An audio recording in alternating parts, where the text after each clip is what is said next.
It lays the predicate and the foundation for the development of a weather satellite that will permit man to determine the world's cloud layer and ultimately to control the weather, and he who controls the weather will control the world. About our skies and what's occurring in them, the Tennessee bill to ban climate engineering has now passed the House as well as the Senate and is waiting for the governor to sign it into law. Will he? More coming in a moment. Stay tuned. How's your weather? How's the weather around the world? Are the increasingly freak, flash fluctuations in weather and temperatures just random acts of nature? Or are there elements in this equation which the powers that shouldn't be will try to hide from public view with every means at their disposal until the last possible moment before total collapse? Elements that pose an extremely near-term existential threat to all of us. Who is actually in control of the planetary asylum? And even more alarming than the database conclusion that the entire matrix is controlled by the clinically insane is the realization that the vast majority of the population has so far chosen to keep their collective heads buried in the sand with their eyes wide shut, occasionally belching out the power structure programmed response of conspiracy theory when any unpleasant and unwanted truths come into their far too narrow field of vision. Snow fell late this week near San Francisco, or should I say chemically nucleated frozen material fell. And the same also occurred Thursday night at my off-grid home on the east side of Lake Shasta after it was 80 degrees on Tuesday. As expected, the super sensationalized Matrix media headlines followed, but what don't the vast majority see or know? Because they aren't being told and they aren't yet investigating, because far too many don't want to know the truth. They want to be lied to. They want to believe that the loot, plunder, pillage, and pollute party will continue forever. But that's not going to happen. Our best odds lie in facing the gathering storm head on. Shocking headlines coming, the kind that few want to hear and fewer still want to believe. But very soon, chosen beliefs and ideologies will no longer be an option. Reality will be beyond denial. From theconversation.com, climate engineering carries serious national security risks. Countries facing extreme heat may try it anyway, and the world needs to be prepared. That's the end of the headline. From the report, the only known method able to quickly arrest this temperature rise is climate engineering, they say. It's sometimes called geoengineering, sunlight reduction methods, or solar climate intervention, aka solar radiation management, solar radiation mitigation. They keep trying to change the terms to confuse the issue. Bottom line, it means spraying light scattering particles into our skies. Anyone look up lately? This report continues. One of the largest concerns for many countries when it comes to climate change is national security. That doesn't just mean wars. It means risks to food, energy, and water supplies also, which are, again, national security issues, as is climate-induced migration. Again, this is all from the Conversation.com report. Here's my question. Do they mean like right now? Not just at our southern border, but many borders all over the world. Mass migration is well underway, but it's only just beginning. Wait and see. The Conversation.com report continues with this. Climate engineering is expected to be cheap relative to the cost of ending greenhouse gas emissions. Let's stop there for a moment. How cheap is it to completely destroy your planet's life support systems and turn your former miraculous home into a lifeless ball of rock spinning in the harsh expanse of space? Is that cheap? What a mindless, moronic species we are at times, so many within the ranks of our species. I'm not singling out everybody, of course. I'm very grateful for the exceptions, but there are too few. There need to be more. The climate doesn't respect national borders, the report says, so a climate engineering project in one country is likely to affect temperatures and rainfall in neighboring countries. There's no likely, there's no could, may, might. When you disrupt the climate system in one part of the world, it affects the entire world, period. There's no ambiguity here. They then say that could be good or bad for crops, water supplies, and food risks. It could also have widespread unintended consequences. You think? Like the consequences they never mention? Like, where does all that toxic fallout go? How much toxic fallout? Based on extrapolations from our rain tests, it appears that somewhere in the range of 40 to 60 million tons of toxic nanoparticles are being dispersed into skies annually. How much material do you think it takes to cover the entire skyline with a filthy, dirty white canopy that we so often see, even when the storm clouds at lower levels break what's above it so often? Stripes and canopy. That's not nature. It's not condensation. Condensation doesn't do that. When you're breathing on a cold day, do you have a cloud form above your head and stay there? We have up-close film footage and photos of these nozzles on aircraft, retrofit nozzles in the wing pylons aimed into the exhaust jet stream to make this look like, quote, condensation. It is not condensation. Aircraft with their transponders turned off. Only the military can do that. And countless flights over regions and in directions that are not commercial corridors. Obviously, this is going on. It's a climate engineering Manhattan project, and it is completely irrational to deny it at this point. And we'll get to the courageous Tennessee legislators that have moved this fight forward in a moment. So while chemically nucleated frozen material was falling from the skies near San Francisco late this week and near my home, here's a global snapshot that no one wants to hear and many will choose to deny. New from weather.com and other sources as well. Earth's warmest March is 10th straight record month. Just released data shows. So, is it actually this bad? No. It's actually far worse than this bad. Data falsification and chemical ice nucleation operations and the temporary toxic surface cooldowns they create are masking much of the warming for the moment. As terrestrial and aquatic ecosystems continue to decline and die from the toxic climate engineering fallout, every single drop of rain on planet Earth is now toxic. And that's not my opinion. Peer-reviewed, lab test-proven fact. Anyone who takes the time to research this will find this data. And it's not just industrialized pollution, but also climate engineering fallout. Try not to breathe. Again, we just passed the 10th record-breaking month in a row, the 556th consecutive month of above-average global temperatures based on pre-industrial baselines. And to all those still clinging to the mind-numbingly false coming ice age narrative, I ask this, please, help us to actually expose climate engineering and the damage it is inflicting on the planet, total contamination and meltdown. Instead of propagating the exact narrative the climate engineers and the controllers want the public to parrot, quote, we're entering an ice age, end quote. Perhaps in an alternate reality, but it isn't this one. It isn't this planet, and it isn't now. Climate intervention operations are pushing us all from the proverbial frying pan into the fire while poisoning everything on the planet in the process. So, how many think that the criminal cabal, masquerading as our government and other governments around the world, there's no difference between them, would ask for public permission before using weather as a weapon? No, they will never admit to their activities. The liability issues are far beyond incalculable and growing by the day. But courage is also growing. Some Tennessee lawmakers are proof. Here's a headline. Tennessee lawmakers give final approval to, quote, chemtrails bill. That's from the Tennessean.com. The author is Melissa Brown. This report says the bill has been criticized as codifying a ban on, quote, chemtrails, a widely debunked conspiracy theory. God, I just want to hurl when I hear that term from the factless and fearful that belch it out, that the federal government is spreading chemicals for nefarious reasons through House sponsor Republican Monty Fritz. That's from Kingston in Tennessee. He said he brought the bill due to ongoing weather and climate control practices. Let's stop there. As I covered last week as well, nowhere in this bill or the presentation by Representative Monty Fritz was the word chemtrails used. Monty Fritz stood on rock-solid, hard science ground with the bill and his presentation of it. Only science data and terms were used. Yet, Matrix Media so-called journalists did their best to marginalize what their paymasters don't want the public to wake up to.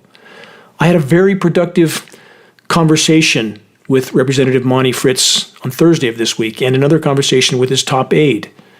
Courageous, intelligent, honest, assertive, such rare qualities amongst the ranks of government on both sides of the orchestrated political divide.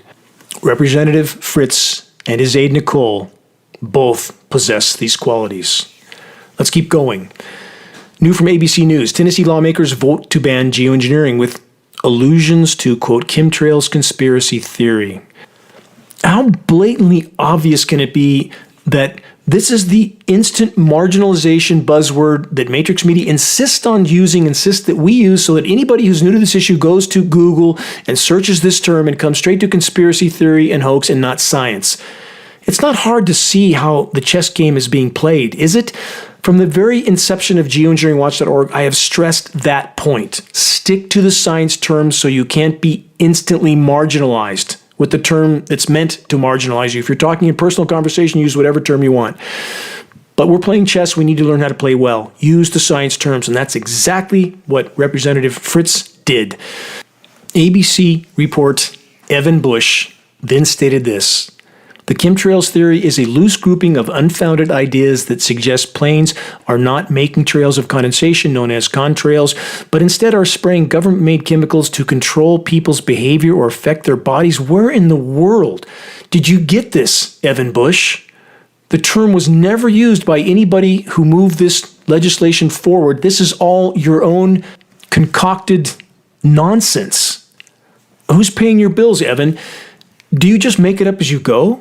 Again, nowhere in the Tennessee bill or the presentation of it were any such claims ever made. Evan Bush is, we're told, a science reporter for NBC News. He can be reached at evan.bush@nbcuni.com. Perhaps it would be helpful and productive to send Evan Bush a link to geoengineeringwatch.org or our groundbreaking documentary, The Dimming, and ask him why he is criminally obfuscating the truth.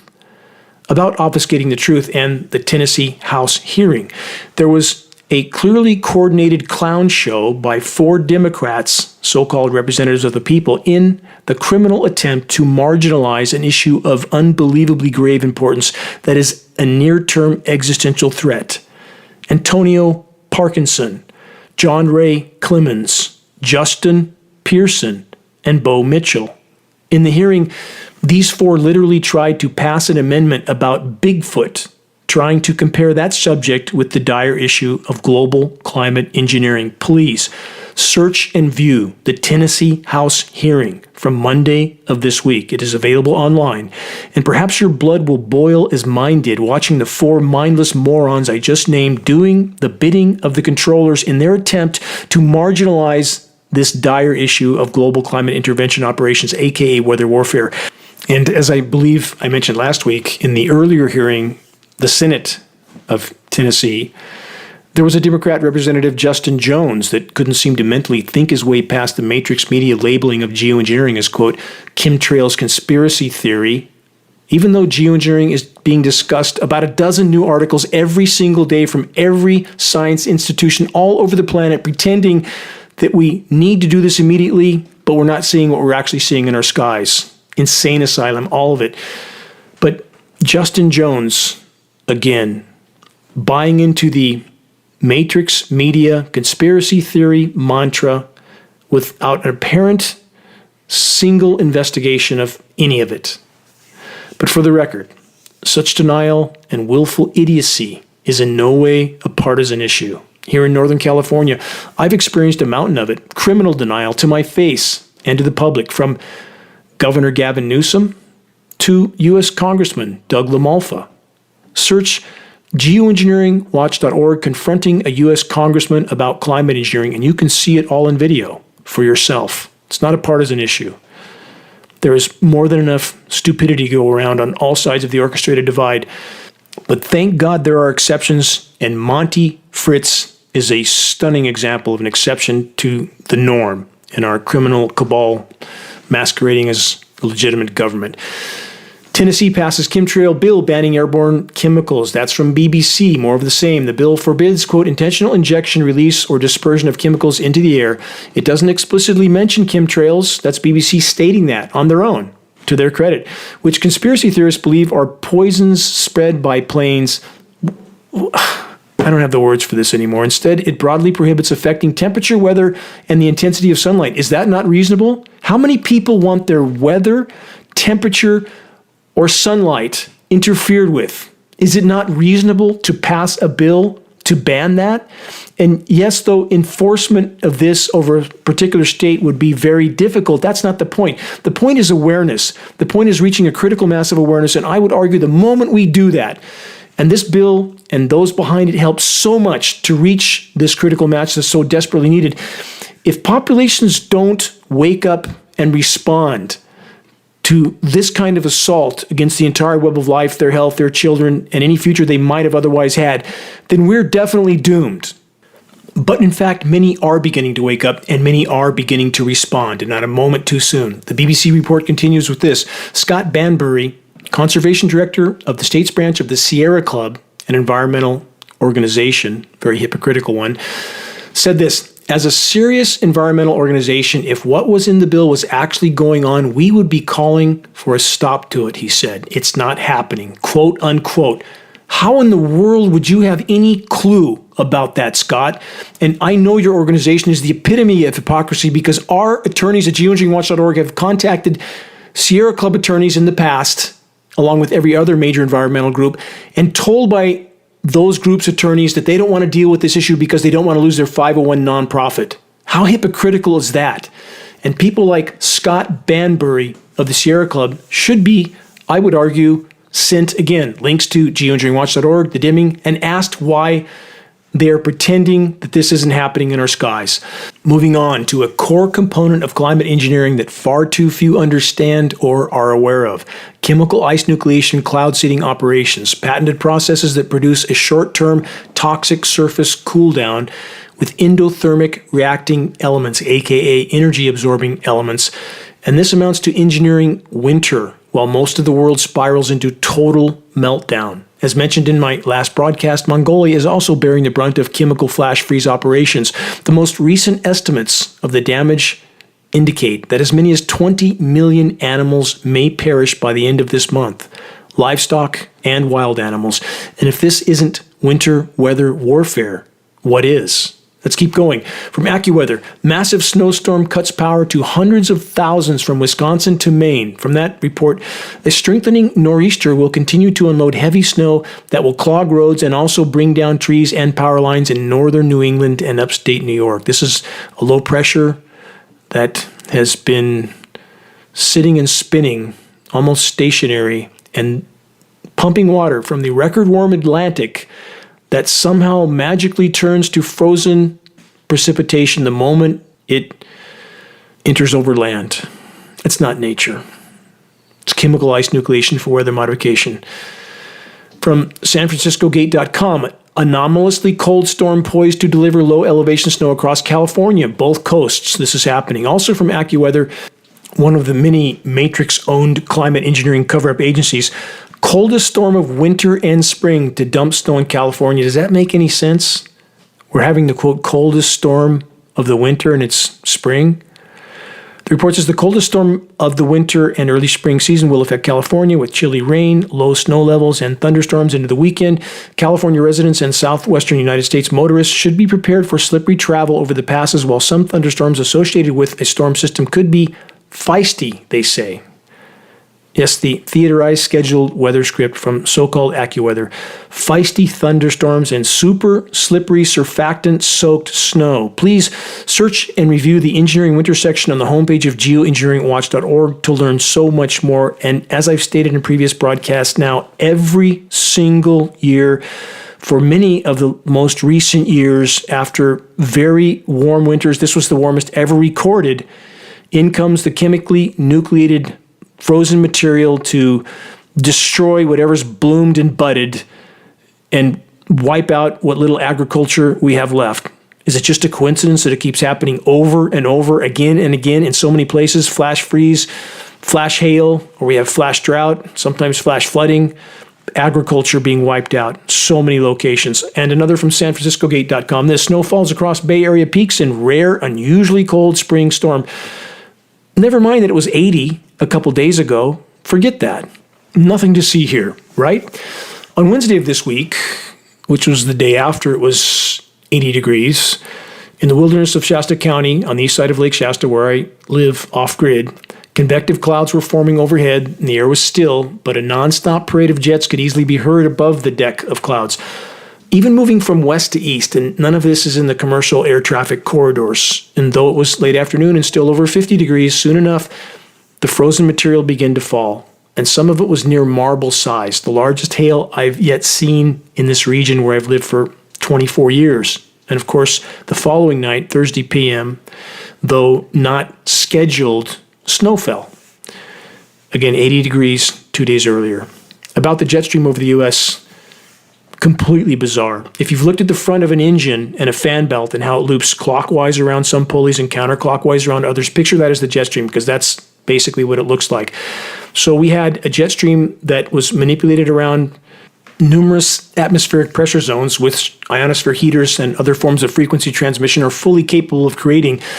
It came from north to south down the western side of the North American continent and looped counterclockwise around a low pressure zone, back north all the way to the Canadian border, then clockwise around a high pressure rotating zone. High pressures in the northern hemisphere rotate clockwise, back south again and counterclockwise around another low pressure, and then back up the east coast and then wrapping around another counterclockwise rotating low pressure, which was pumping the moisture into the northeast, into parts of New York and Maine, and all that moisture again, miraculously, even though it's being pumped right off the record warm Atlantic, turning to frozen material as soon as it got over land.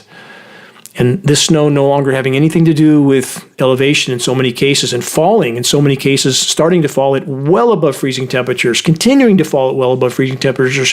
If it goes on long enough, the temperatures do drop. This is a very chemically reactive material and creates very cold layers of air that descend to the surface, and if it continues long enough, it drops temperatures further and further. But now the climate engineering cover-up agencies routinely show snow falling at temperatures way above freezing, and no one questions it. Why not?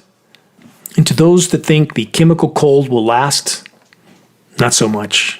The heat is coming for us all. Wait and see.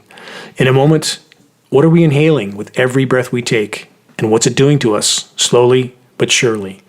This is Dane Wigington. You're listening to the weekly installment of the commercial-free, non-political Global Alert News Report, The End of the World as We Know It, broadcast brought to you by Geoengineeringwatch.org, the largest and most visited website in the world on the subject of global climate engineering operations, aka weather warfare.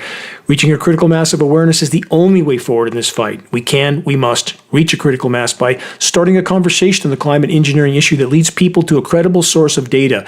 Geoengineeringwatch.org will continue all of our efforts to be the go-to source on covert climate engineering operations. If we can fully expose weather warfare, so many other truths will be forced to the full light of day with it. Moving on to more not-so-pleasant points to ponder, here's a question. What quantity of nanoparticles are we inhaling with every breath we take? From weather.com, aka the Weather Channel, air pollution, one of top 3 risk factors for dementia, study shows. Let's add this from Psychology Today. Air pollution and Alzheimer's disease, from that report. Have we ever gone outside, the report says, taken a deep breath in and abruptly discovered that the air was not exactly what you expected? ? They continue, instead of spring flowers, the air smells like smoke and car exhaust, or other things, as we hear from many people around the world. They say almost thick enough to taste. You may have found yourself wondering how breathing all of this could possibly be good for you. Of course, it's not. And you're right. This isn't good for you. They then say the study focused on this last component of air pollution, especially on very fine particulate matter called PM 2.5. Let's stop there. What are they leaving out? No mention, no metering for, no disclosure of nanoparticle pollution. How much nanoparticle pollution, again, as mentioned earlier in this broadcast and many other broadcasts, based on hundreds of lab tests over a specific U.S. state and extrapolating the material net rain globally, it appears as if somewhere in the range of 40 to 60 million tons of this type of nanoparticle pollution is being dispersed annually and not being tested for, let alone disclosed.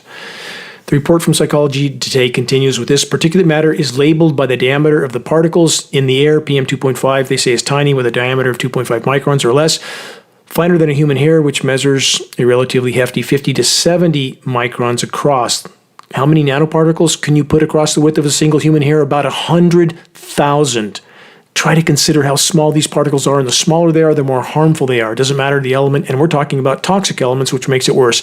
They then say the California Air Resources Board reports that car and truck emissions are responsible for much of the PM 2.5.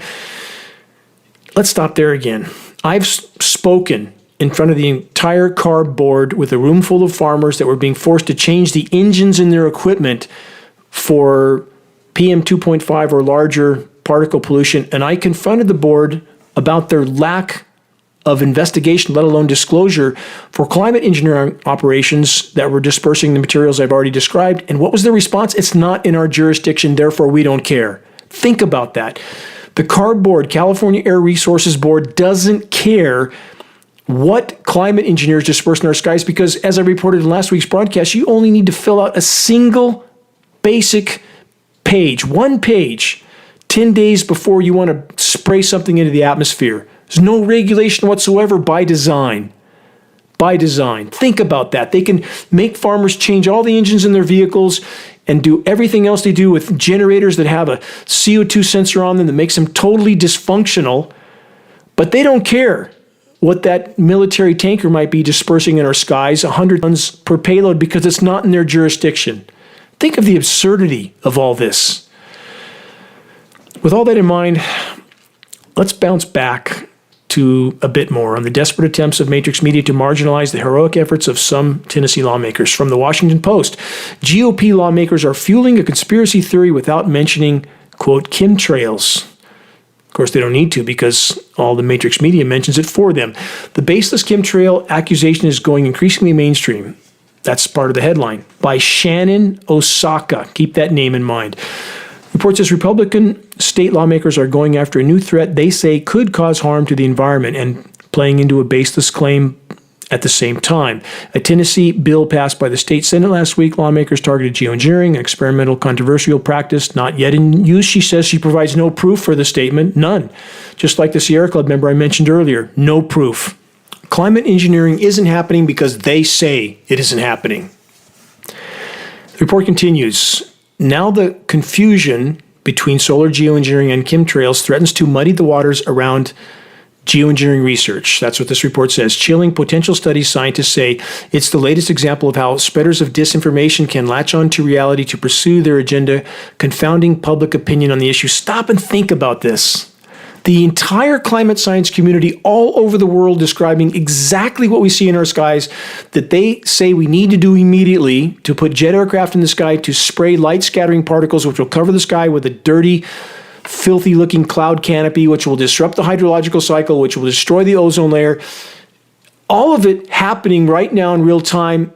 And we have this kind of criminal reporting. It's criminal, is it not? Based on all law, if you're helping to hide a crime, you're a part of the crime. How is this any different?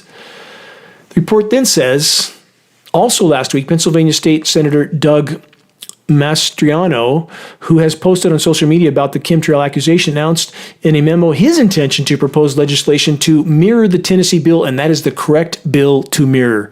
The Tennessee bill is done correctly, effectively, very simple and inarguable, and that is the bill that should be mirrored everywhere else. And now let's add this from another primary climate engineering cover-up actor. Remember this name. Here's her statement. This is part of the article from the Washington Post. Here's the quote. In my view, the basic idea has morphed. This is a statement from Holly Jean Buck, a professor of environment and sustainability at the University of Buffalo. And this also from Holly Jean Buck. An interview with Dane Wigington of geoengineeringwatch.org. I'll get to that part in a moment, but the Post's author, Shannon Osaka, continues with this. Those lines are, in fact, airline contrails, or condensation trails created by the warm air from the aircraft engine interacting with blah, blah, blah. We all know the mantra. No proof presented in this. It's because Shannon Osaka from the Washington Post says so. She continues with this. In the last few years, however, experts say the claim has changed. Some now say that chemtrails are being used to carry out solar geoengineering. That's what we've always said at geoengineeringwatch.org. And that researchers and government employees investigating solar geoengineering are part of the larger scheme. Let's stop and consider that one for a moment. When you have an illegal federal gag order on all National Weather Service and all National Oceanic and Atmospheric Administration employees, something is definitely very wrong, isn't it? The Post report continues with this. In recent years, it's shifted quite a bit toward the idea that climate, geoengineering, or solar radiation management is actually happening and involving various chemicals. That's a statement from Holly Jean Buck again. Gernot Wagner, another primary face of climate engineering cover-up, as a climate economist at the Columbia Business School, said his research has shown that most of the geoengineering discussion on social media involves disinformation because he says so. No proof offered again and again and again because he's an official representative of the matrix. And I've met this individual as well at an international conference, along with the conference with the most recognized geoengineer, David Keith, who you can see on film and on the record in the Geoengineering Watch documentary, The Dimming, stating, when I confronted him at an international conference, had he done any studies at his proposal of dumping tens of millions of tons of aluminum nanoparticles into the atmosphere annually, his first response was, we've studied atmospheric particulate matter. There's a lot up there. I'm paraphrasing, a little more won't hurt. When I cornered him on that material is not aluminum. Have you studied aluminum? What did he say? He said, we haven't studied aluminum. Could terrible things happen tomorrow? We don't know. What kind of a statement is that from the world's most recognized geoengineer? These people are not invested in the truth in any way, shape, or form. The Washington Post article then continues with this, with Holly Jean Buck of the University of Buffalo stating this: chemtrail groups have begun to organize themselves like a social movement, filing lawsuits. That would be referring to us at geoengineeringwatch.org. We sued Dr. Douglas McMartin for his part in trying to censor this issue, and though the system sided with their own, as we expected, some of these climate scientists now know that geoengineeringwatch.org will not sit in the sidelines and allow them to marginalize this issue on which everything depends. That's criminal. Buck continues, and getting legislation proposed, which thankfully is moving forward. And notice Holly Jean Buck emphatically sticks to the chemtrails term. She did exactly the same when she interviewed me in 2017, even falsely accusing me of formerly using the term in my research. And when I called her out on that false accusation, she had zero reply. It's all in the full transcript of the interview, again, titled An Interview with Dane Wigington of Geoengineering Watch by Holly Jean Buck. Buck and the Washington Post report finishes with this, quote, they're using the same tactics that other social movements use, Buck explained, and that is to say that this is not a fringe movement, but a real political force, end quote. Yes, exactly. A, quote, real political force by sticking to the science and the science terminology, exactly what the controllers have never wanted and are doing their best to marginalize with criminal cover-up propaganda like that which I just covered from Shannon Osaka and Holly Jean Buck. Now let's add this from the UK Guardian. Everybody has a breaking point, how the climate crisis affects our brains. The report says, our growing rates of anxiety, depression, ADHD, PTSD, Alzheimer's, and motor neuron disease related to rising temperatures and other extreme environmental changes, question mark. The Guardian report then continues with this. Cognitive neuroscientists have charted the routes by which extreme heat and surging CO2 levels impair decision-making, diminish problem-solving abilities, and short-circuit our capacity to learn. Neuroscientists point to a variety of routes through which extreme heat can act on behavior. They continue, an increase of a single degree centigrade can activate a multitude of biochemical pathways associated with neurodegenerative diseases such as Alzheimer's and Parkinson's. Air pollution does the same thing, they say. And what part of the air pollution are they not disclosing? No official agency is disclosing nanoparticle pollution, completely under the radar. How can you have any legitimate discussion about any of these issues when such a massive piece of the puzzle is being intentionally left out of the equation? And though available data indicates that commercial pilots are not directly involved with the ongoing climate engineering operations, they should absolutely know what is occurring in our airspace, and in fact many do.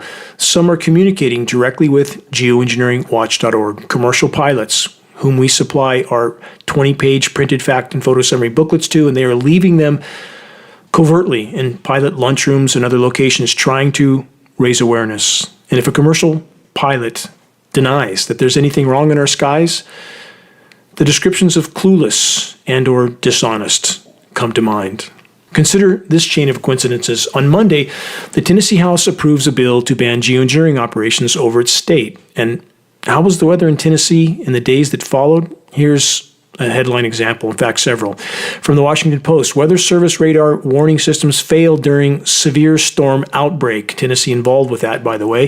From Fox News, local meteorologists left in the dark during National Weather Service radar outage. From KSDK.com, when a tornado touched down, the weather radar was offline. Meteorologists are trying to figure out why. Obviously, it's impossible to decipher what exactly is occurring in your airspace when the entire monitoring network suddenly shuts down, and no one seems to know why. Imagine that. Nothing to see here. Move along.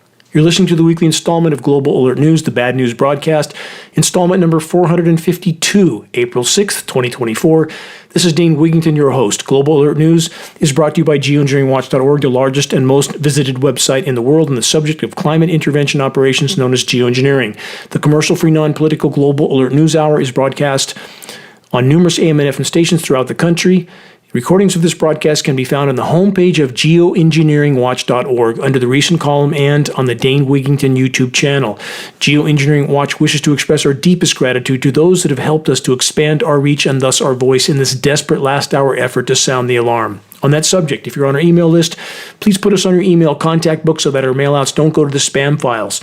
Please help us to share the groundbreaking documentary The Dimming, which fully exposes the climate engineering atrocities, now with over 10 million views in spite of social media censorship.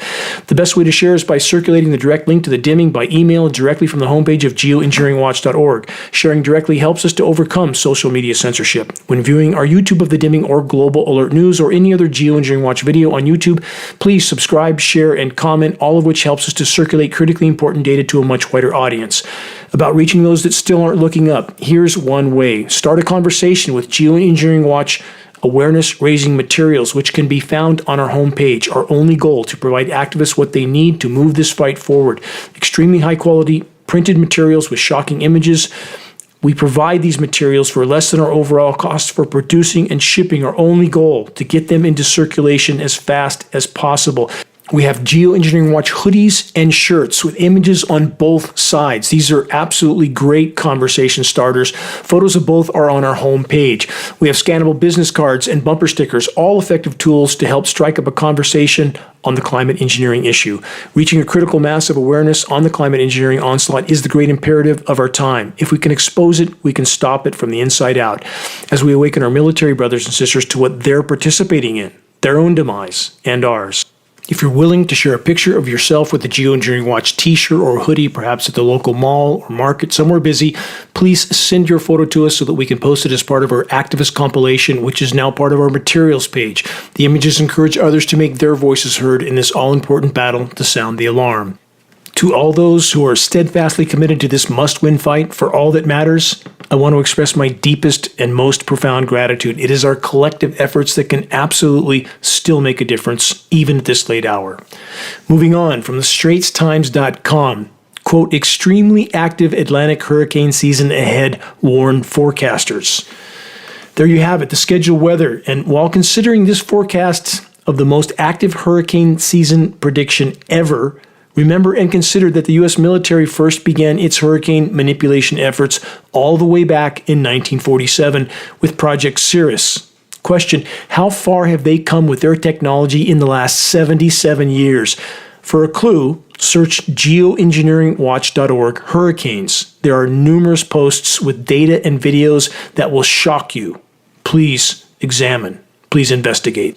Next, from HawkeyeMagazine.com, scientists are sweating over freakishly high marine heat. From that report, scientists are divided about the extraordinary temperatures of marine air. Worldwide, the heat above the land and sea was remarkable. Between February 8th and 11th, 2024, global temperatures were more than 2 degrees C above the 1850-1900 average. That's a gross understatement. We are likely above 3.5 C on average globally right now.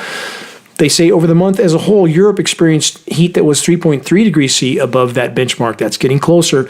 It has been record-breaking warm for an entire year, often by seemingly impossible margins, the report states. Let's keep moving. From phys.org, study suggests starvation decimated gray whales off the Pacific coast. Can the giants ever recover? Question mark. Answer: on the current course, not a chance. The report states, when large numbers of gray whales began washing up along North America's Pacific coast nearly 6 years ago, marine scientists could only speculate on the reason. Was it disease, ocean pollution, increasing ship collisions? Question mark, question mark, question mark. Now, after more than 700 gray whales have washed ashore in Mexico, Canada, California, and other states since late 2018, new research published in PLOS suggests the culprit was a critical drop in food availability in the mammals. Let's stop there, because when this happened in 2018, when this first began to be published, geoengineeringwatch.org stated on the record repeatedly they have nothing to eat. The fisheries were being shut down along the North American West Coast already. Of course, it was a lack of food. How could it possibly take the so-called science community so many years to figure out what was patently obvious at the time, and what Geoengineering Watch stated on the record at the time? Same as we stated with the insect collapse in 2014. Insect populations were collapsing up to 80 to 90%, and we were marginalized by the so-called climate science community. And we got our data from former government scientists.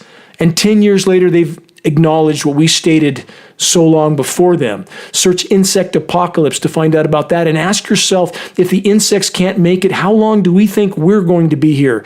And now this unimaginably magnificent creature, whale, which I've been about 3 feet from, it's an experience you can't fully describe. And to see them dying is absolutely heartbreaking to the core. The report then says the National Oceanic and Atmospheric Administration investigation recorded 690 dead whales. They continue on with their facts and figures, but then they end with this. These whales aren't going away. They're not going to go extinct, quote unquote. And how in the world would they know that when everything they tell us to pacify us until the brutal bitter end is wrong and far short of how bad it really is, again and again and again? In last week's broadcast and so many others before that, I've repeatedly tried to bring to light the plight of our oceans. They are superheating, stratifying, and dying. It's called Canfield Ocean. Please look it up. I specifically covered the massive and expanding hypoxic zones in and off the Pacific Northwest. And with that in mind, from Smithsonian Magazine, it gets worse with the humpback whales. 7,000 humpback whales may have starved to death during the blob heat wave. And that's not some temporary condition. Because they've parked repeatedly a high-pressure heat dome, an ionosphere heater-induced high-pressure heat dome off the North American West Coast, that has what has fueled this ocean heat blob in that specific location. It changes everything in that location. Stops the prevailing winds, has compressing air over it, which produces even more heat. And none of this, of course, will ever be acknowledged by the so-called science community because their paychecks and pensions depend on them not acknowledging it. And the only time they acknowledge even these horrific figures about the whale die-off is because they can no longer hide it. But it gets worse, and it's going to continue to get worse very quickly. Let's keep going. From newsnation.com. Smelly jellyfish-like creatures wash up on Oregon beaches. More die-off. From mercurynews.com. Millions of bizarre blue sea creatures wash up on Northern California beaches. They say mass die-offs have occurred around Point Reyes and Muir Beach near San Francisco, covering shorelines in crunchy, translucent membranes. On the other side of the country, the same. More jellyfish are appearing on Hilton Head beaches. From the Dhaka Tribune in Asia, jellyfish invasion threatens fishing industry. And there's this previous report from Honolulu Star. Giant jellyfish threaten Japanese fisheries. Consider that jellyfish can live in extremely low oxygen scenarios, hypoxic and anoxic zones. If they are dying, if they are floating to the surface and coating beaches, we are truly in uncharted territory, hurtling toward Canfield Ocean. From the dailymaverick.co, this headline: fishing down the food web. Bye-bye big fish, hello jellyfish, and don't talk about conservation. The report says we've wiped out 90% of the ocean's large fish. I've been over that figure on this broadcast so many times. So many people don't want to believe it. There's confirmation, and it's even worse than that. And governments are unaware and underreporting how much the industry catches, with millions of tons being hauled out every year. It's a race to the bottom. It's a race to near-term planetary omnicide.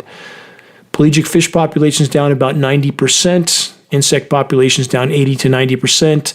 Plankton in the Atlantic down 90%. That's the base of the food chain on the planet.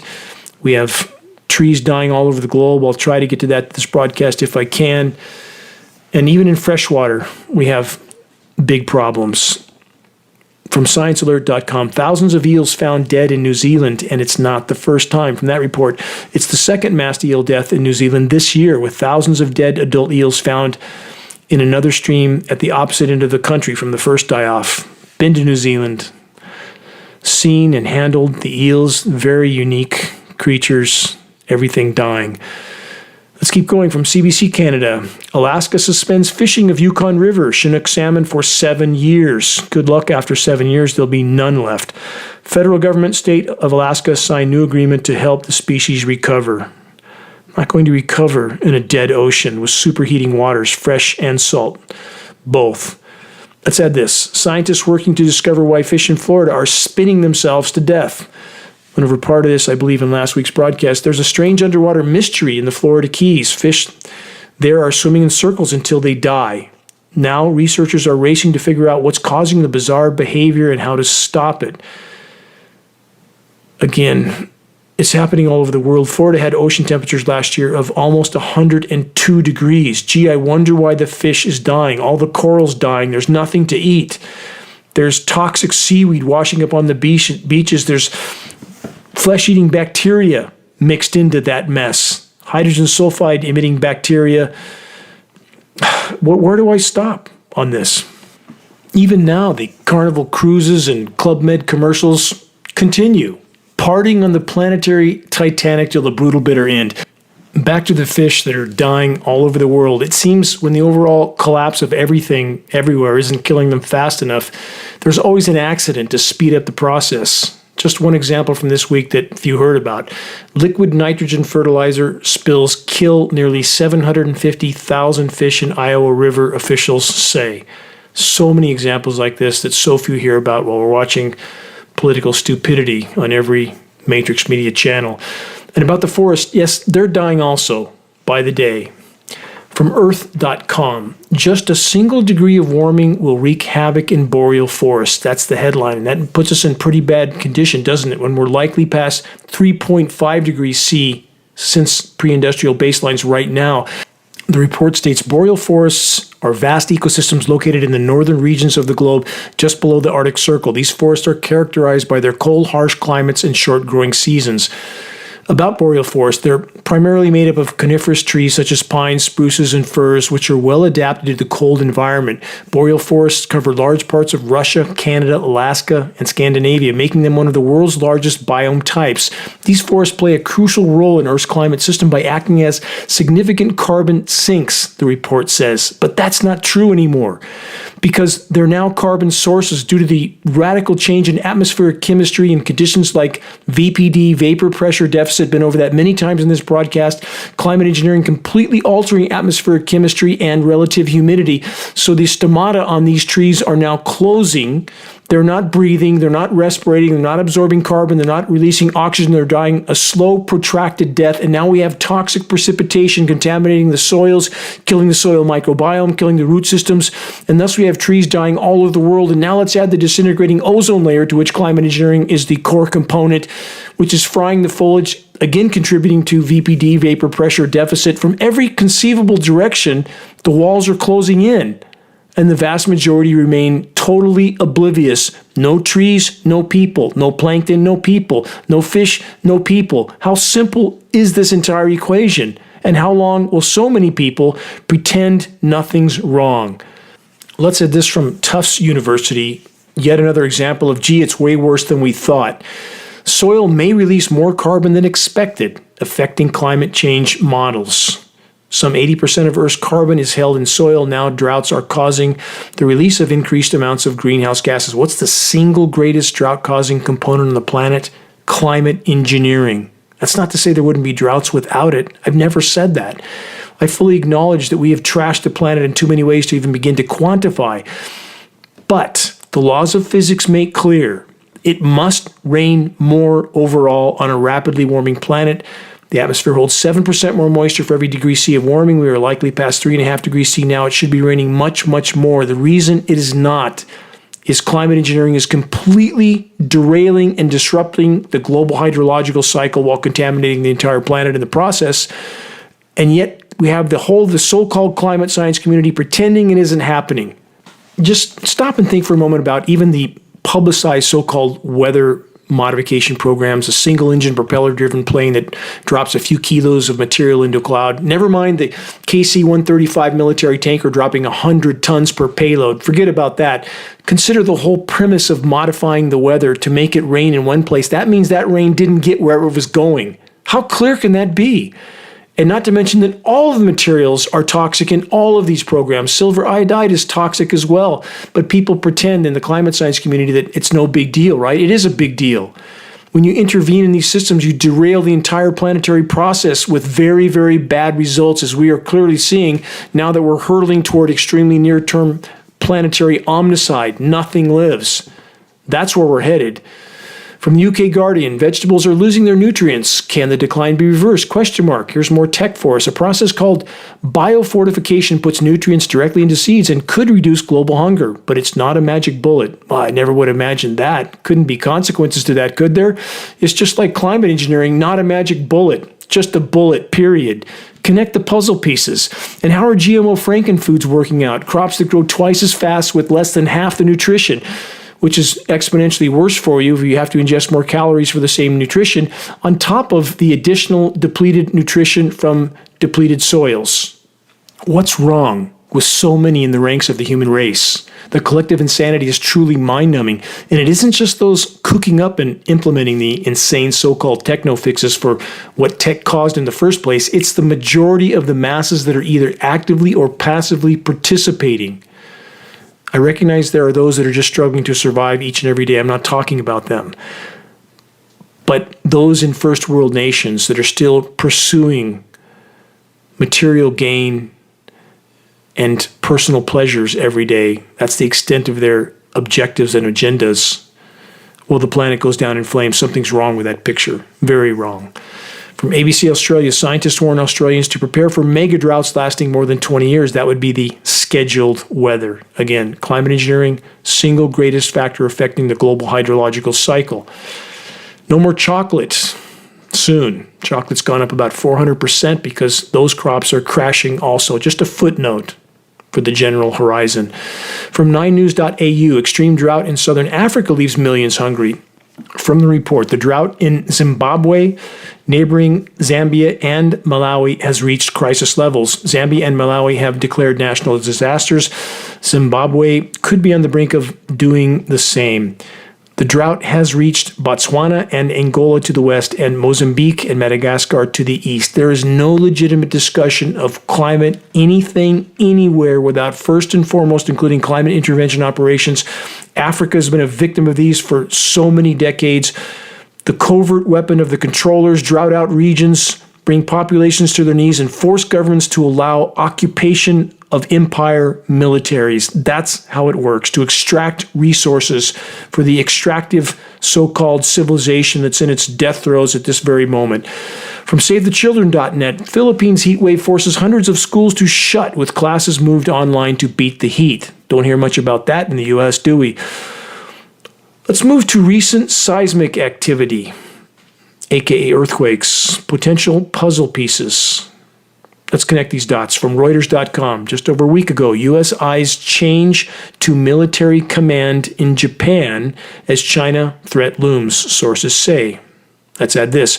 From Asia Nikkei.com, U.S. seeks to integrate Japan into defense industrial base. From Crisis24.com, Japan magnitude 6.1 offshore earthquake occurs east of Fukushima Prefecture. Let's add this about the recent earthquake in Taiwan. First, consider this NPR headline from just over a month ago. Skepticism grows in Taiwan over whether Washington is a reliable security partner. Now let's add this from the New York Times. Taiwan's doubts about America are growing. Then comes the Taiwan quake. New from Time magazine. Photos of the devastation after the earthquake in Taiwan. New from the Weather Channel, Taiwan earthquake creates a surreal scene. Question, do microwave transmission tectonic weapons exist. Yes, available science makes this clear. Next question, is it just a long and never-ending chain of coincidences that any time any country doesn't toe the line for empire or shows reluctance to doing so, the shaking starts? Turkey, Afghanistan, Pakistan, Kazakhstan, Haiti, New Zealand, Chile, Sri Lanka. I could go on, but you get the point. Anyway, again, all just amazing strings of coincidences.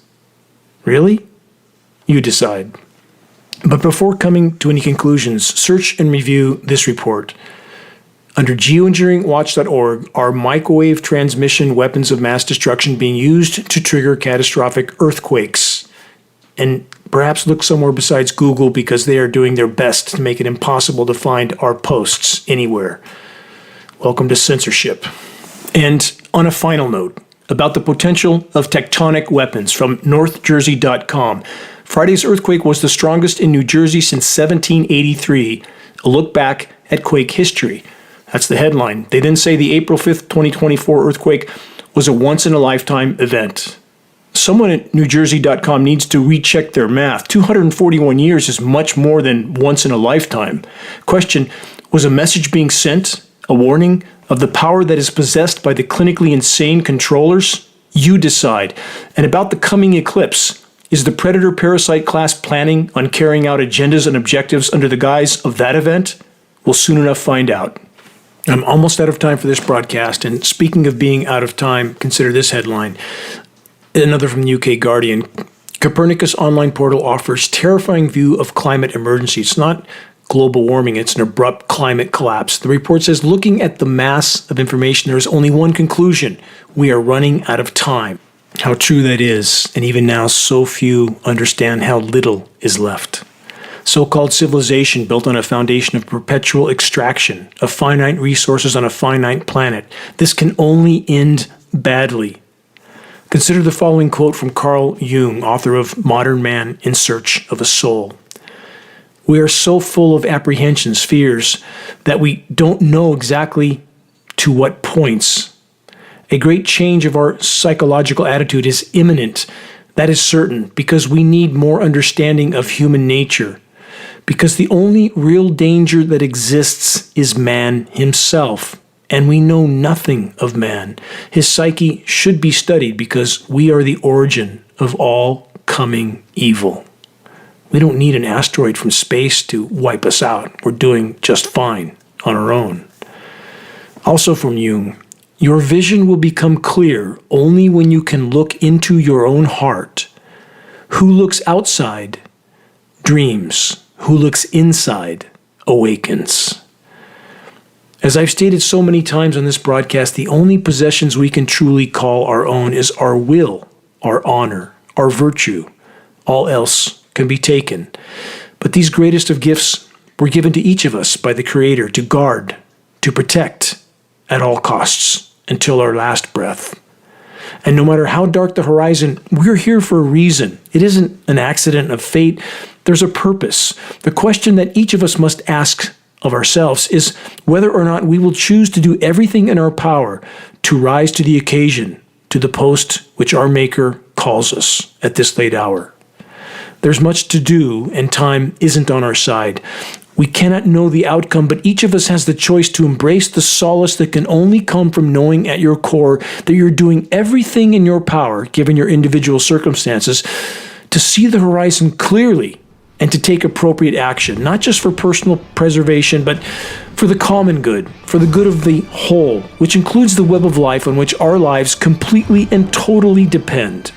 If we collectively face the gathering storm head on, we can yet make a difference, even now.